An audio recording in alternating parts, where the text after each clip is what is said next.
So like, where were we going with this? I was going to talk about claims. Oh, teenage culture. I don't think teens. I think teens get a bad rap. Do you know there's this guy?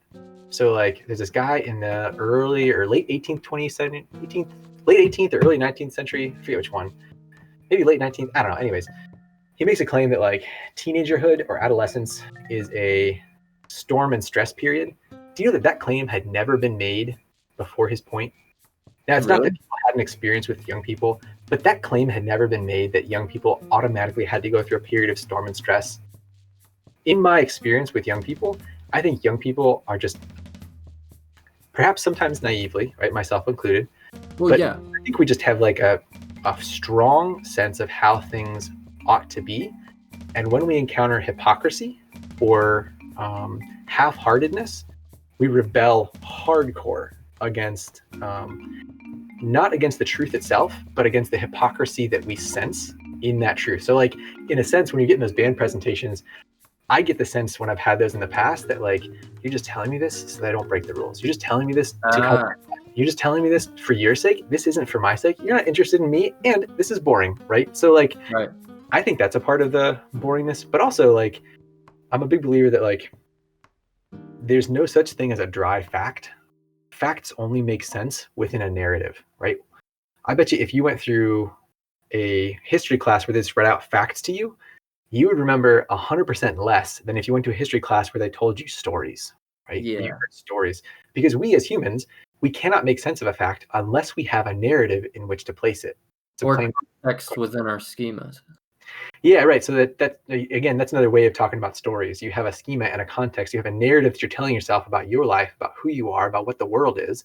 And if this fact can find a place in that, then it can be there. If it doesn't find a place, it's irrelevant, right? Think about like the physical context you're in right now. There are 100 bajillion facts that you could list: the air temperature, the barometric pressure, your blood pressure, right? Your the how rough or dry your skin is right now, how long your fingernails are. None of those dry facts have any relevance because they're not part of your story at this time, right? Now, let's say you try to play guitar later, then your fingernail length might be a problem, right? Or let's say that like you're going on a date, then you might want to like moisturize your hands or something like that. I don't know.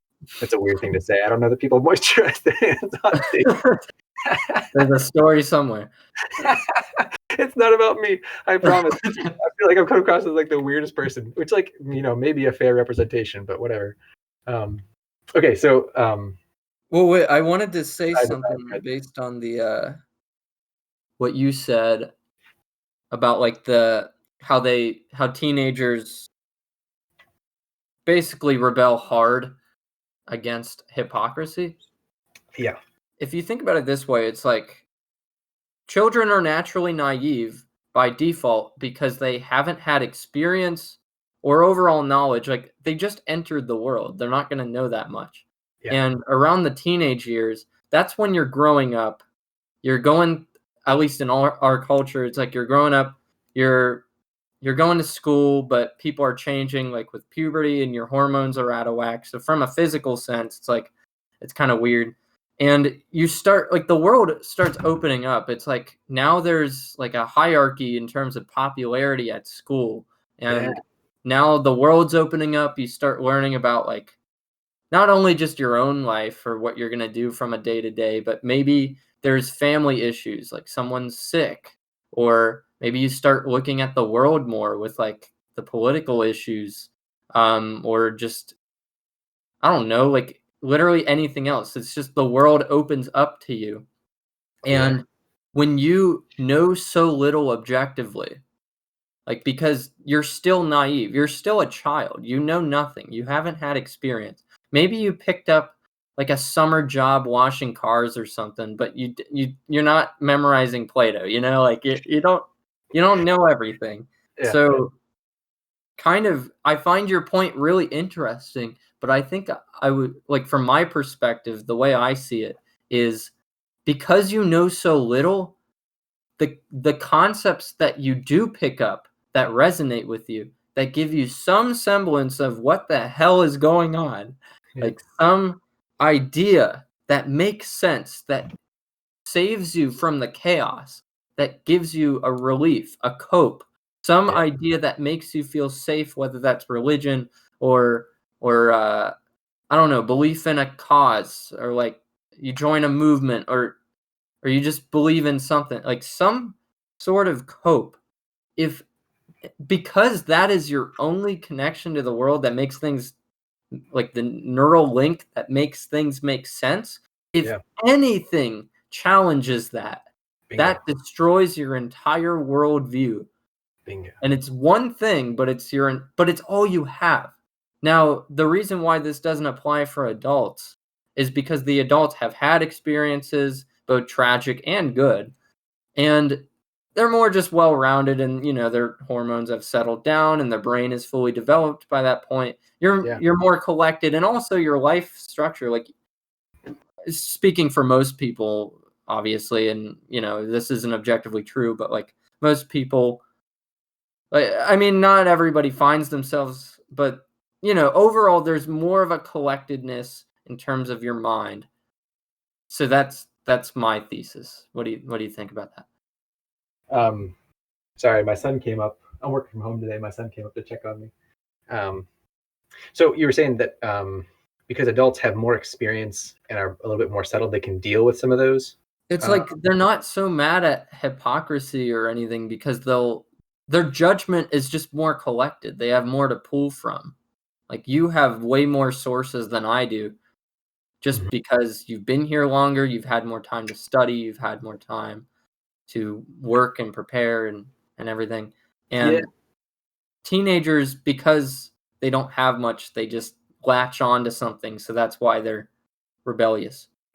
Yeah, I would say that's probably true. And I also think that, like, again, you can pull me back, or you can like poke at some of these claims. The word teenager didn't exist until 1940s, right? The word teenager wasn't even a thing that was said in the world until the 1940s, with the rise. People also died when they were 40. Yeah, well, there's also that, right? So like there was a big shift during the Industrial Revolution where like in some ways a very good shift, in some ways perhaps problematic, right? Where innovation brings new solutions and new problems. Yeah, right, yeah. So like one of the things that shifted is the dynamics of the education and incorporation of young people into society, right? Because for the majority of human history, by the time a person was 12, he or she was either apprenticed out, or was contributing to the family, or was being enculturated into the adult world, right? You were being brought into the adult world at this kind of like brink of adolescence, so that adults who had walked through some of the difficult times were very specifically and closely mentoring and coaching and living by example and leading with young people through some of those difficult encounters with reality that cause us to reshape how we think about things, right? Whether they're traumatic or good.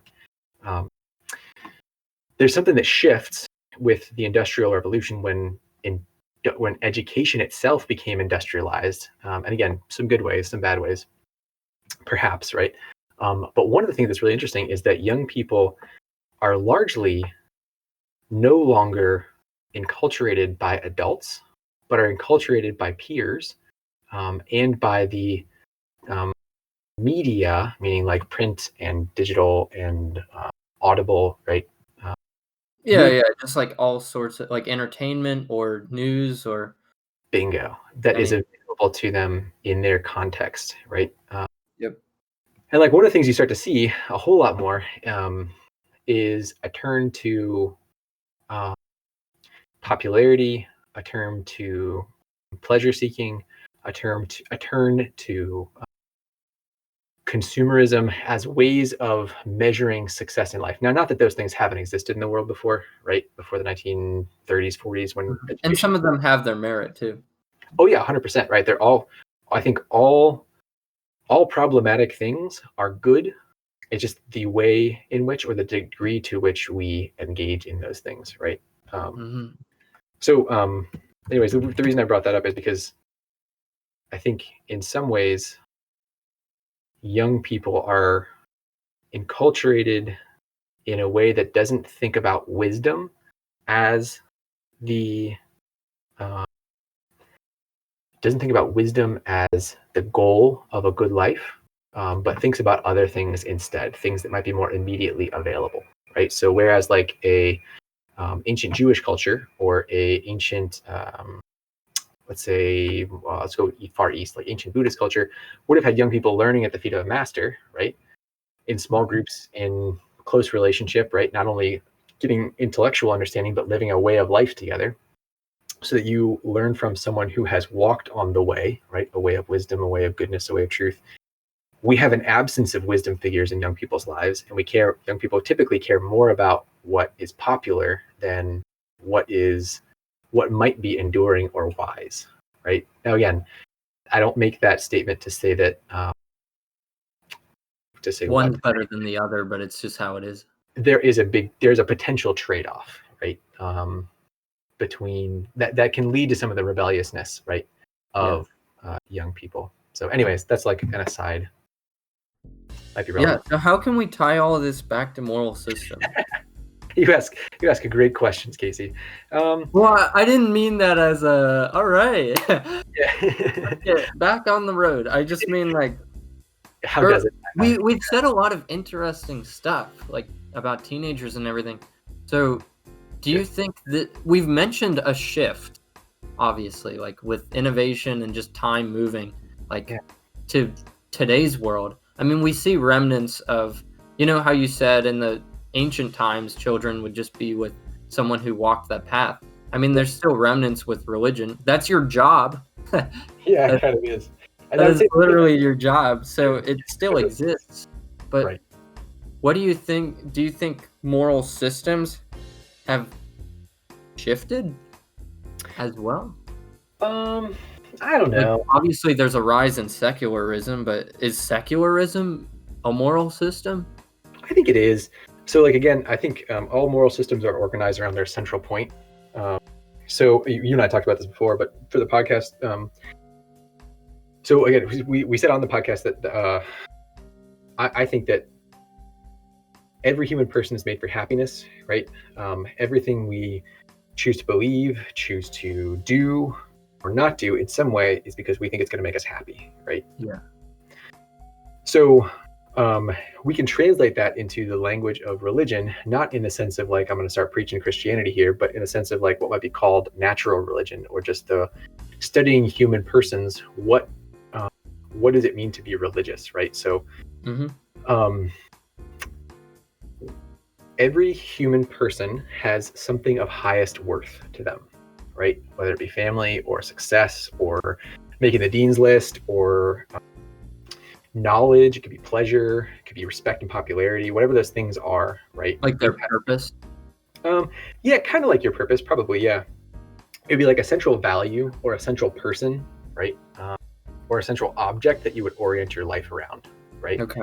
A thing of highest worth. Because for some people, it is going to be like a relationship, right? Why are so many people broken when a relationship ends? Because in some way, we have made the happiness of this person and my relationship with them extremely central, if not the most central thing in our life.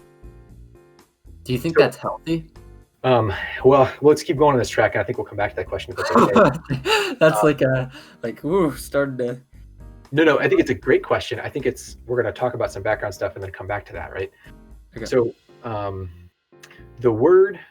so everyone has a thing of highest worth. Now, the word worship in Old English, it just comes from two Old English words, worth, which I think is spelled W-E-O-R-T-H, worth, and ship, right? Which in my understanding, as someone who knows very little about Middle English, but have heard this from someone, it means our relationship to the thing of highest worth. How do we respond to what is of highest worth to us, right?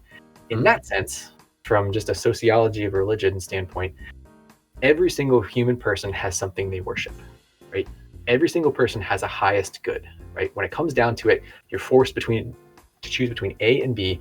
Every single person has to make a choice, right? For that highest good. Now, that thing that we worship, we then build a life around, right? And that, I would say, again, in a secular way of talking about it, in a not specific to the Christian tradition or to any religious tradition, religion is the system of beliefs and practices and relationships into which we enter so that we can maintain what we understand to be a right relationship to that thing of highest worth, right? So like I think, there's a sociologist of religion, and again, I can't remember his name. I forget if it's Mircea Eliade or I can't think of their names. Anyways, they called humans homo religiosus, just like we're called homo sapiens sometimes. They called us homo religiosus, right? The religious man, because every single human person has been religious in that sense, has had a highest good, a thing that we worship. Yeah. Then I think the next question is yours, right? What is it good to worship? And what is it bad to worship, right? And now I can speak about that from the Christian perspective, but I think one of the key points that we have to consider just as human beings, right, is that is what we worship taking life? Is it so like, let me add another thing about worship, and then you can bring me back if you want to, but the heart of worship, so the heart of religion is worship, right? Religious is the system of practices, beliefs, relationships are built around this one thing that we worship. The heart of religion is worship. The heart of worship is sacrifice, because in the end, we will sacrifice just about anything and everything for the sake of the one thing that we need to hold on to, right? For the sake of that one thing. The heart of religion is worship. The heart of worship is sacrifice. So whatever we worship, for that, we will sacrifice to incredible ends, right? If we are brought to that point. Right? Now, some people aren't brought to that point. They have to make huge sacrifices. But I would argue that every human person is going to, at several points in their lives, have to make some key decisions about what they have to sacrifice, right? Heart of religion is worship. Heart of worship is sacrifice. So then the question is, when we sacrifice, is that killing us, or is it bringing us back to life, right? Because the whole point of worship is to go beyond ourselves, right? To pursue that thing that we perceive will bring us to happiness, without which we are incomplete. When we start to worship another human person, so let's use the example of like a dating relationship. I had one in like early college, the first girl I felt like real hard for. And then she broke up with me because she like moved away from school, and I was like devastated. I was like, I don't think I was ever actually clinically depressed, but I was like, had like a huge difficult freshman, sophomore year because I was obsessed with this girl. And then I came to this point where like, I understood finally, belatedly, right? Because I'm crazy. It takes time. It does take time. But you cannot orient your life simply around one human person, right? There's a story I heard about this really happily married couple where they're sitting down to dinner at their like 30th anniversary. It's a true story. And the guy looks at his wife, and his wife goes, "We had such a great marriage for like the last 10 years. And the guy goes, "Well, what about the first like 25, right?" So like, but for their 30th wedding anniversary, she said, "We've had such a great relationship for the past 10 years. What's the difference, do you think, between like those first rocky years and like these great peaceful years?" And the guy looks at his wife, and this is a guy who's coming from a Christian perspective, but he says, "Honey, I think I finally understand that you're not the center of my life, right? That my life can't just be about you and satisfying you, or me trying to make you happy." And like, that can sound really cold. It can sound really harsh and unromantic. But in a sense, like Jordan Peterson talks about something similar, like at the end of his first book, 12 Rules, right? Yep. I guess it's not his first book. He wrote Maps for Meaning first, but then 12 Rules was the second books, right? Or Maps of Meaning. Yeah, Maps of Meaning, and then 12 Rules for Life, an Antidote to Chaos. But he's talking about something similar when he talks about how does he stay oriented. How does he help people? He tries to stay oriented to the good instead of just what people want to hear from him, right? Yeah. In a similar way, our lives have to be about the true and the good and the beautiful, right?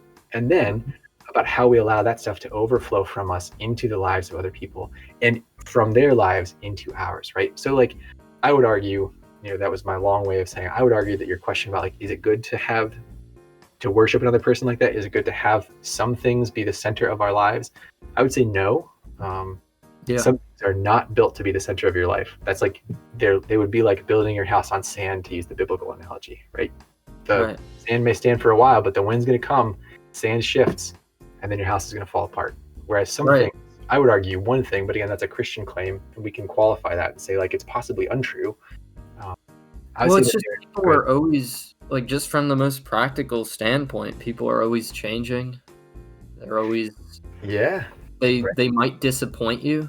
And if you worship them, like when all of your attention is on them, that's pressuring for them. They'll get freaked out. If they do anything that bothers you, it'll like really hurt. So I think it's better to have that more profound worship than with a person. Yeah, I totally That agree. becomes unhealthy. Yeah, right. And so like, even in the sense of like Plato and Aristotle were in like they were like natural, I guess they were religious in a sense, but they worshipped truth and goodness and beauty, right? Those are the things they centered their lives around. And classically, those are called the three transcendentals, right? Because they are the things that go out beyond this world, right? Something that is good, something that is true, something that is beautiful. Those things have an appeal to us. And so they oriented their lives around those things. So we haven't talked about revealed religion versus natural religion, but I think that instinct that you have named, that it's wrong to worship a human person because we're so changeable, fickle, not stable.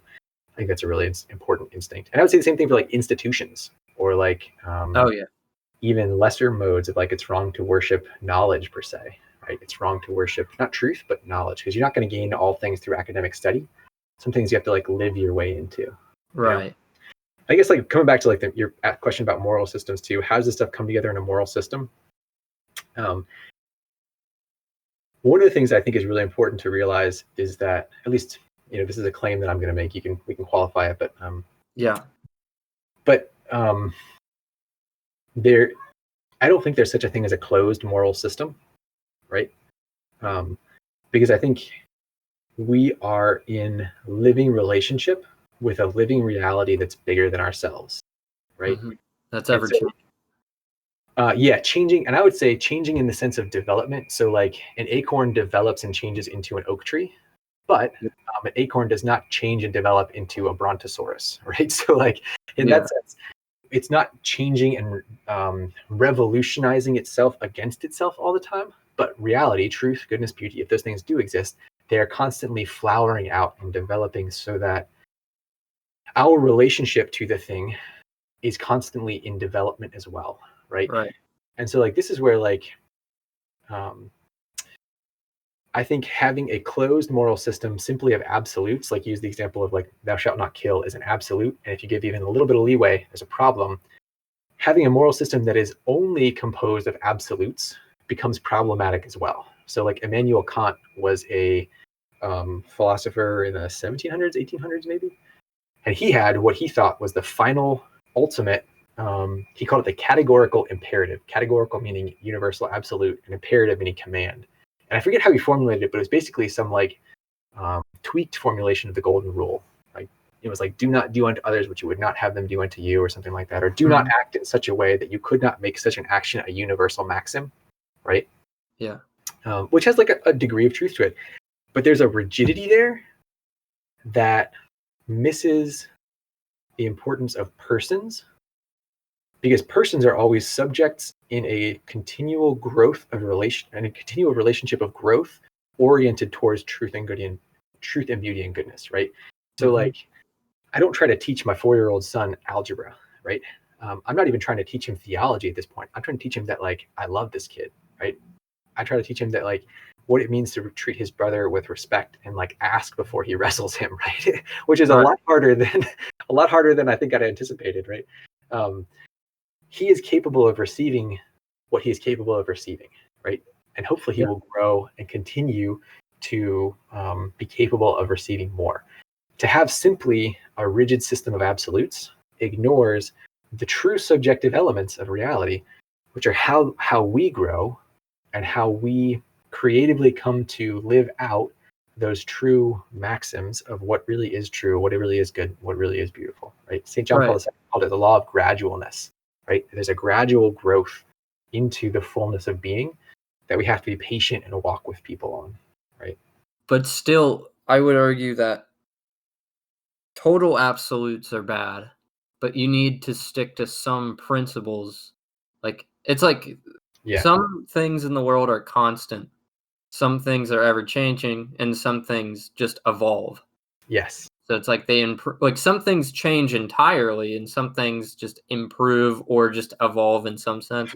But you need a moral system needs to like stay true to principles that are essentially timeless. Like they won't change and will always be applicable. And those should be your absolutes.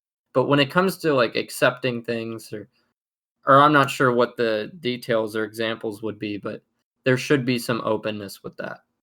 Yeah, right. Because again, like you need to know which things. Yeah, right. Again, that the Acorn development theory is one of my favorites, right? Because it's not like an oak tree is something alien to an acorn, right? Yeah. It is the fullness of it grown out, right? So that there is still a rootedness in what it was, what it always will be, and a development and a creativity as it responds to its environment, right? Both of those things can have a truth, right? Right. Can have a place in our lives in the pursuit of the truth. Right. So, yeah, that's like, there you go. Again, I can make claims about these things. Again, you're guests, and you can always like discern whether the claims are true or not. That's, I think, the value of having an understanding of a God who is a person is so important, because a person can have both truth and growth, right? Whereas, and it's relatable. Yeah, exactly, right. As opposed to like a theory of like an impersonal universe, I think that's a hard thing sometimes to live in, because then it can feel like you're trapped into some kind of rigidity.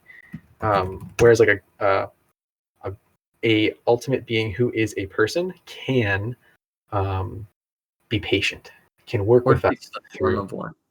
Or what? Takes the form of a person. Or takes the form of a person, right? Who is personal in some way, is capable of real loving relationship.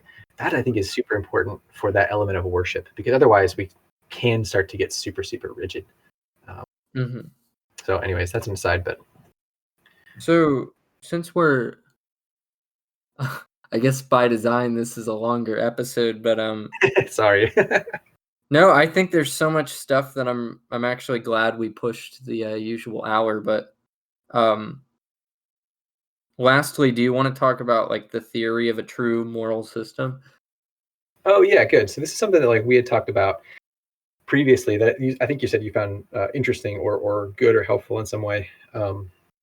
So like, I'll say it the way. Well, I'll try to say it the way we said it.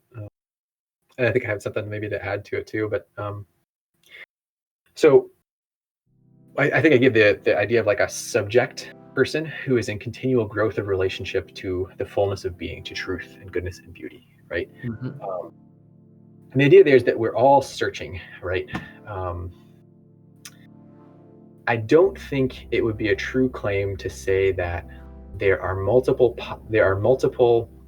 actually real moral systems in the world. I think there are multiple parallel possible moral systems. For example, like Christianity has a moral set of beliefs and practices, or Buddhism has a set of moral beliefs and practices. Islam has a set of moral beliefs and practices. Some of the atheistic ways of life have moral claims to them, like atheistic humanism has moral claims to it. Those things can overlap in a lot of the ways, so they can be like simultaneously true. But where they make contradictory claims, I don't think those contradictory claims can all be true at the same time. They can all possibly be true, potentially, right? And we can, discern as best we can between those claims. But I don't think in actuality they can be true at the same time. It's like the thermometers, right? Exactly, the principle of non-contradiction. You can't make two contrary claims about the same thing at the same time and have them both simultaneously be true. Non-contradiction, super important, right? So because of that, I think it's important, to recognize that there has to be an objectively true, in terms of human nature, an objectively right way of living, right? Now that right way of living may have common principles. They're going to have different practices in different places, right? That right way of living can have some creativity to it and some ingenuity on the part of its human actors. It doesn't have to be like a set of rigid, like everyone has to like march in goose step and drive the same car and eat the same cereal and stuff like that, right? Or even worship in the same way, meaning the same song, the same exact words, all that kind of stuff. Right? But so I think it's true that there has to be some kind of objectively true moral system, right? But I think we also have to be patient with each other, right? And be tolerant of persons, because persons are inherently good, right? Persons are inherently worth respecting, even if we're problematic and can be false and can be broken and can be sinful or hateful or evil in some ways, and act in those ways sometimes, right? It's important to be tolerant of other persons, but I think it's really important to have respectful dialogue that admits to the fact that sometimes we cannot have mutually agreeing claims, right? Yeah. So like, because we are all on this journey to seek the truth, we gotta be patient with another, because we're all just trying to figure it out, right? Right. We're all And no one will know the. How can you know what the true moral system is? So boom, right? So So it's almost like every moral system is like, well, it's an interpretation. And I guess I can think of that Carl Jung quote. I've told you this one before. Interpretations are only for those who don't understand. It is only the things that we don't understand that have any meaning.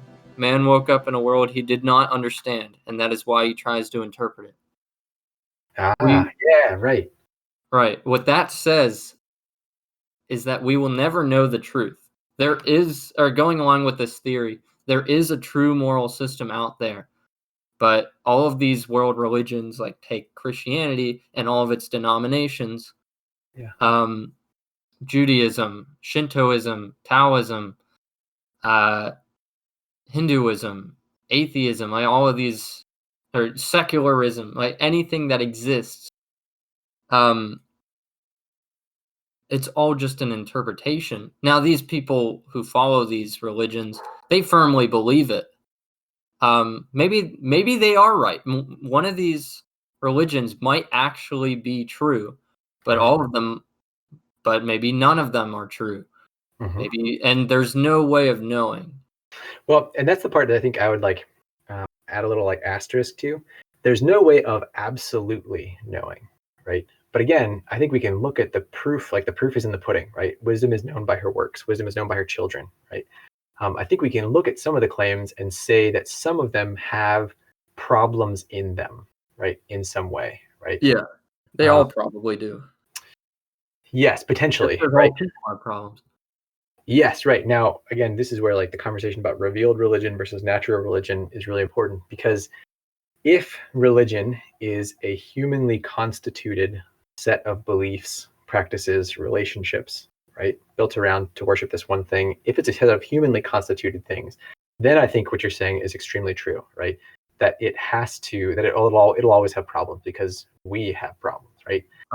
And yet, the claim of the monotheistic religions, and I don't know about the Eastern religions or not, but the claim of the monotheistic religions is that it was not human persons who came up with the claims, who came up with the beliefs, the practices, the relationships.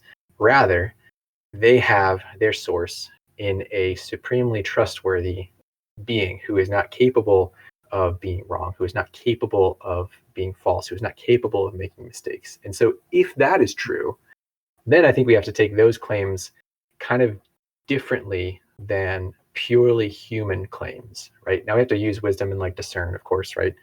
Because they could still be human claims, just under that guise of revealed religion, right? Right. But we have to take that claim of revealed religion, I think, kind of seriously to say, okay, is it real? Is it possible that this is from a different source, that this is not simply human invention, human wisdom collected over the ages and kind of collated into this body? Is this possible that it's from a supernatural, a divine source?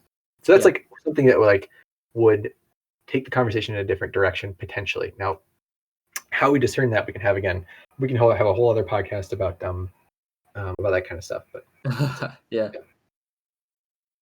that's true. There's so many layers to it. Layers on layers. Ogres are like onions, Casey.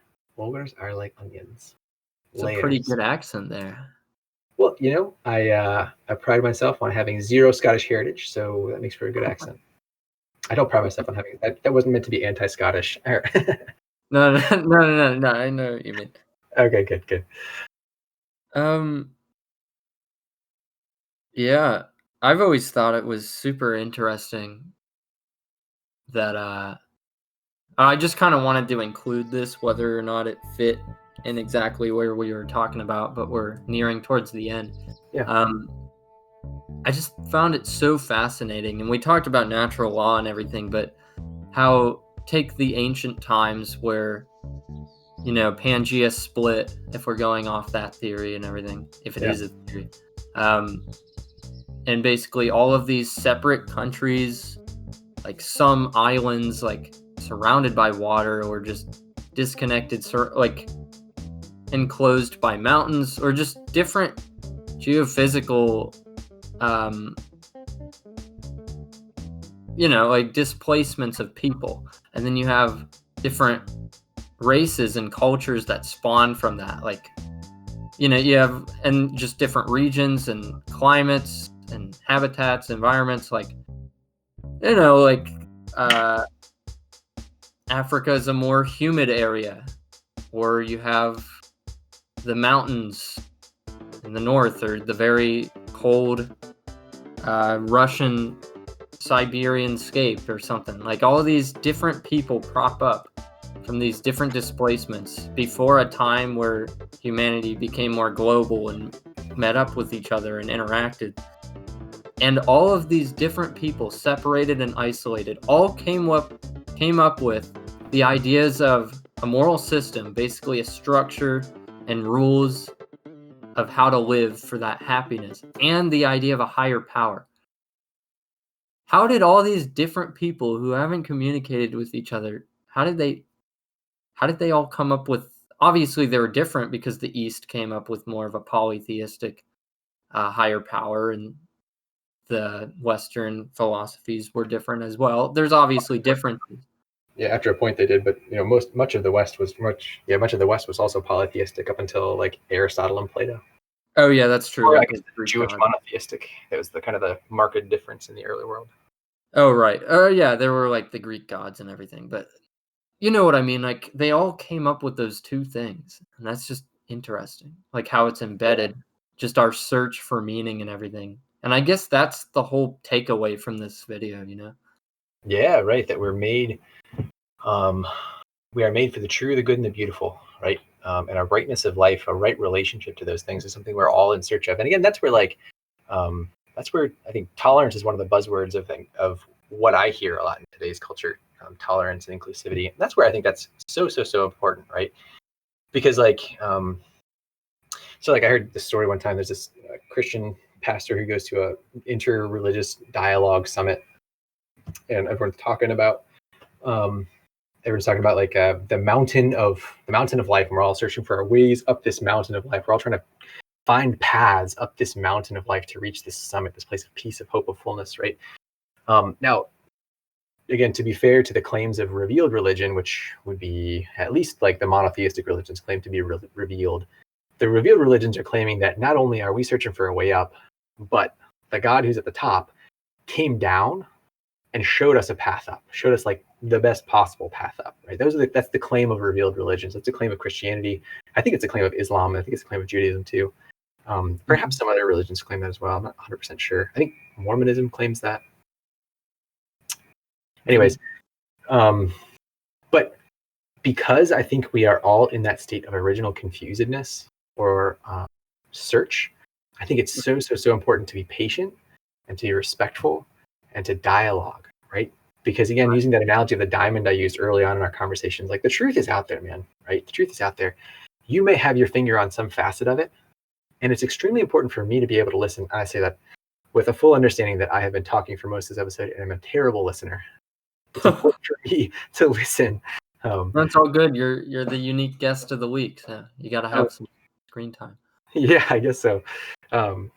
Yeah, but it's important for me to listen to like, where is your finger on that facet? What is it that you're saying about that facet that is important, right? Because Casey, you're a smart guy.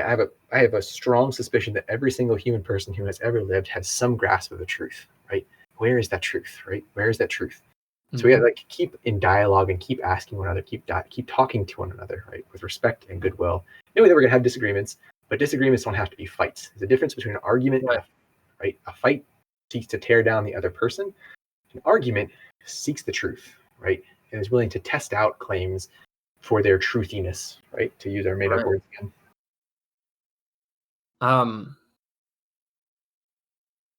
I would say that I feel like an argument's more of a dominance war too. Or so it's like a fight is like basically against somebody. An argument is This is kind of the way I've been thinking about it. Like, a fight is just you're fighting them. Nothing to it.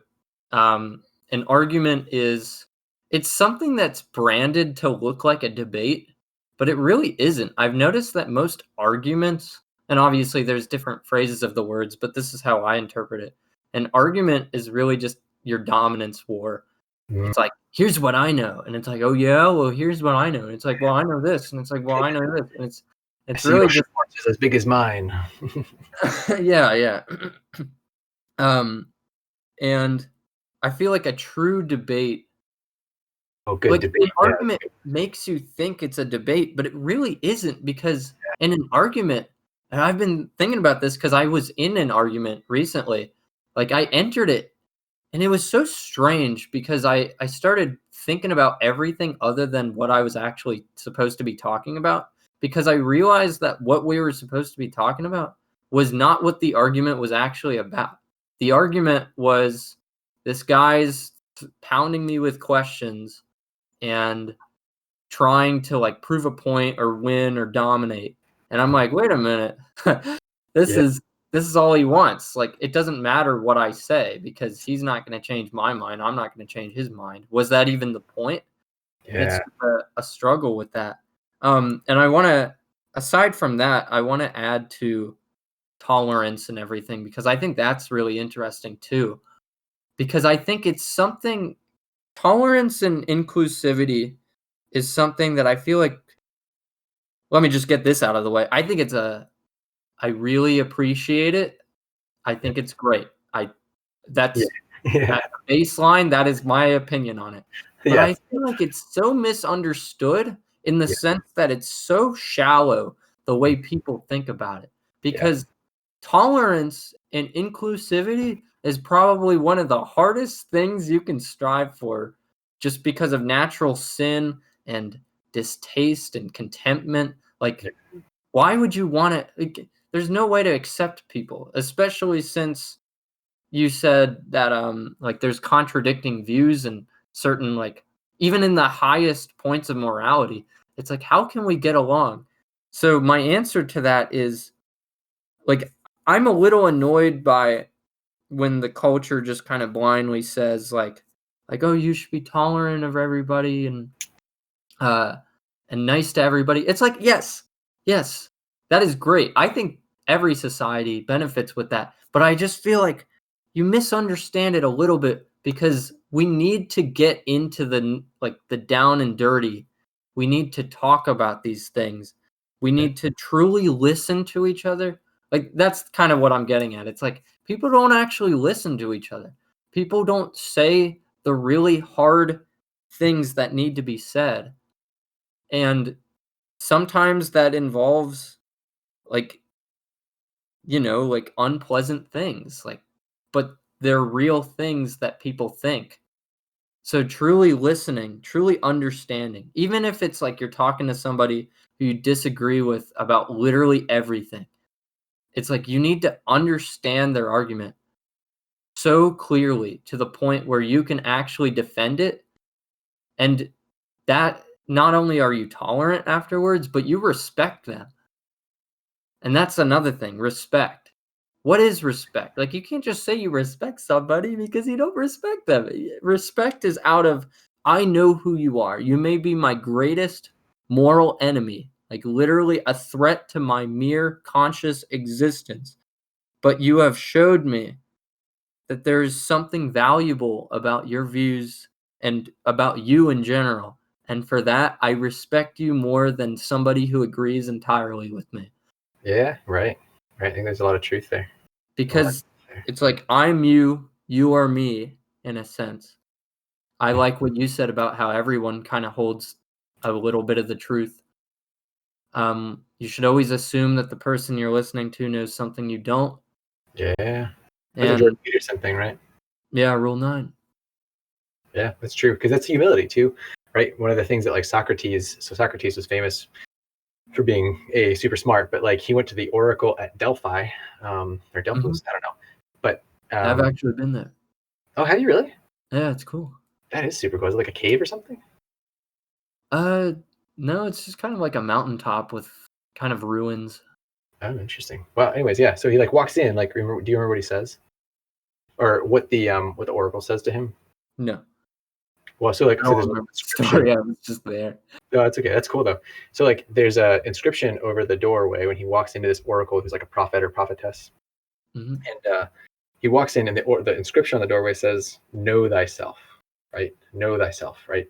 And so he walks in, and the oracle says, "Socrates is the wisest of all men," and he walks out, and he's like, "How can I be the wisest of all men? I don't know anything. I don't even know myself," right? And then what he realizes is like he just starts from that position of extreme humility. He says like, "There's very little that I actually know. There's very little that I'm actually 100% certain of. So I'm just going to go try to learn as much as I can." So he goes to people who are purported to be wise. He starts questioning them and asking them these things, and he realizes that they don't know what they're talking about either, right? That in a sense, now again, we could fall into a radical skepticism because of this. I don't think that's a helpful thing, but I think it's also good. It is always good to come at things with a humility that says like, well, shoot, this is where I've gotten to. This is how I got here. Where are you? How did you get here? Right? How can we grow together from this conversation, from this dialogue, from this relationship? Right? Mm-hmm. There's a person I heard who like said this phrase, which I think is just really true. Never accept a label in place of a story. Right? So when someone says, "Yeah, I think this," I think a helpful question following up to that is like, "Oh, that's really interesting. How did you come to that? Right? What made you? What led you to that point? How long have you been thinking about that? Right? Because that brings you the story. Because in that story, there's always going to be some grain of truth, even if the person said, I think we should go back to Nazism. It's a scary claim, right? That's a scary claim that But why would you say that? It's interesting. That's a really interesting claim. Why do you say that? So instead of saying, "Oh yeah, you fascist," right? Like that's a less than continue the conversation, right? It could be that this person is feeling like belittled or alienated or has a really tough time in their life, and you, as another human person, can offer them sympathy and say, like, "Shoot, like, I'm sorry that happened to you, man. That's so hard. How do you come forward from that?" And then they can tell you about their Nazi dreams, and you can say, "Well, there might be some Well, problems." even still, there might be merit to it, even Yeah, if you, right, right. even if it's complete bullshit. Like There's like something, right? What is there's it some. like? Sand, was it oysters, pearls? Pearls are just a grit of sand, a grain of sand that develops into a pearl, right? I think most Mhm. people have some kind of grit in their lives. Now, what we're encompassing that grit with, that can be up for debate, but there's some kind of truth. There's a kernel, usually a kernel in all conversations, in all persons, and in all lives. And that's something the Catholic Church is really strong on. Like at Vatican II, which is like a big council of all the church leaders from across the world, or like 99% of them, anyways. The Catholic Church leaders, I should say. There's a big document that comes out where they said like wherever truth and goodness and beauty are proclaimed and found, there is the presence of God. Those things are true no matter who has said them, right? And that I think is a really important perspective for any moral claim, for any moral system, for any person who's coming from a religious perspective, non-religious perspective, to have that fundamental like attitude of humility and charity, right, towards other persons. Right. That's again, yeah. But that's a long way of saying what you said very succinctly. Yeah. I actually did an episode on humility. Oh, I missed that. Yeah, it's a good one. Although it's more about it's less profound than Socrates, but it's just interesting because humility places yourself kind of. It's like it places you lower in a sense that you're not actually inferior, but you have a place to be going, and it's actually more constructive, but it involves that initial sacrifice of your pride. And it's interesting because back to what I was saying about tolerance is it's just like I feel like what gets in the way of tolerance is just really just your sins, like envy, regret, or not, well, maybe regret, I don't know. Greed or pride, like that's a big thing. Yeah. Like you can't tolerate somebody just because you feel like you're above them or something. Mhm. And these things, these initial sins are things within yourself that hold you back. They prevent you from taking them seriously, which means you're not going to talk to them or listen to them or think constructively, which means you can't reach that beautiful point of respect or tolerance. Yeah. So that's kind of what I was saying is like I'm annoyed when it's like they or like I like that the culture promotes tolerance and inclusivity.